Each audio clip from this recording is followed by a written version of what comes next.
Arboreal, terrestrial, and fossorial. These are terms typically you don't hear unless you're talking about tarantulas, but it does come up with reptiles, and each different reptile needs a different type of environment. I'm James, and you're watching Blue Dog Reptiles. So let's start with the one that everybody knows, arboreal. Arboreal are animals that spend most, if not all of their time up in the treetops. Gargoyle geckos are one of them. Leachianus, crested geckos down here. Let's see if we can see any of them out. Oh, there's one peeking his head right there. He's so cute.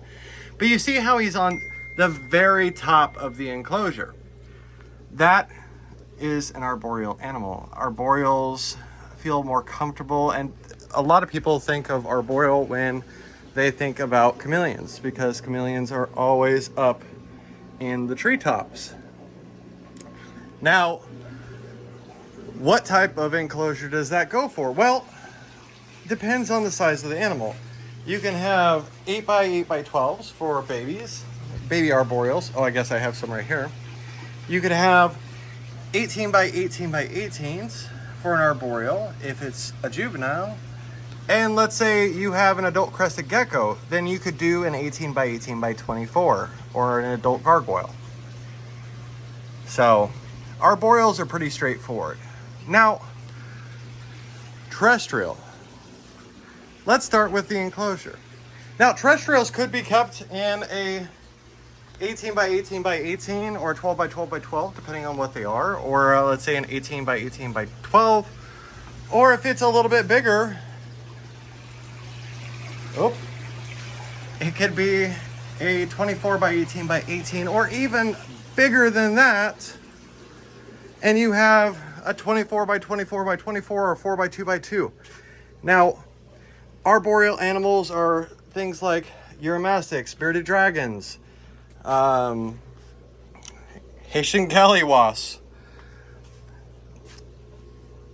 Those are animals that spend all of their time, or most of their time, well, I guess I can't say the galliwasp. The galliwasp is kind of borderline, because you do have animals that blend from one to the other, whether it's terrestrial to arboreal or terrestrial to fossorial.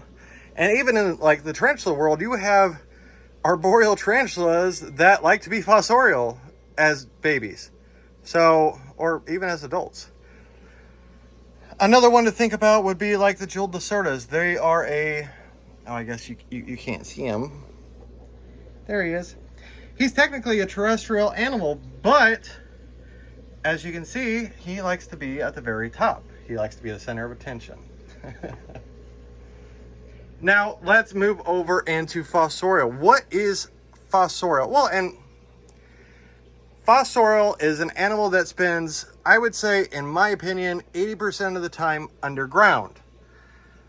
Now, you have snakes, like our Florida king snake here, fire skinks, albino, or not albino, western hognoses, or even, well, cave geckos, I guess, would be more of a terrestrial. But a fossorial animal, and here's where I would say the galliwasp, because galliwasps do like to spend a lot of their time underground. But when it comes to being underground, it's an animal that you're never going to see, or rarely see, only typically when you feed. Like our fire skink, he only comes out when there's food.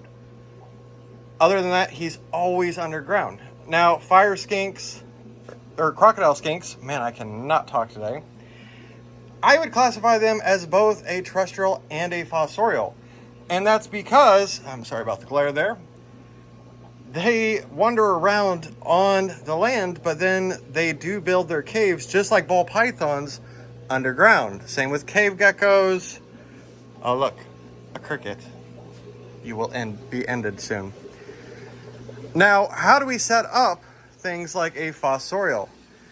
Now, the biggest thing to look for, and we're just going to use this tank as an example, is you want a setup that allows you, so let's say the door is here, you want to be able to put the substrate very, very deep. Now, how deep, that dictates on the species of animal and what it requires. What you could also do is slope it toward the back and create hollows inside the foreground. So yeah, I thought we'd do something a little different and cover something that isn't really talked about. So, and then you have blended animals, like I said, that are terrestrial and fossorial. You have ones that are terrestrial and arboreal.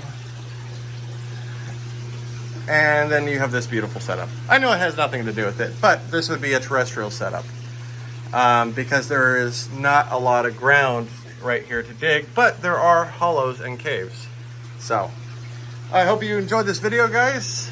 If you do, thumbs it up, like, share, comment something. Tell us what you guys think. Which animal do you prefer? Do you prefer fossorial? Do you prefer arboreal? Or do you prefer terrestrial? Let us know down in the comments. So while you're down there, please don't forget to subscribe. And we will see you guys. Make sure to tune in on Tuesday because we have a build that's in the works. And we're going to give you a sneak preview to that. Thanks for watching, guys, and we will see you next time.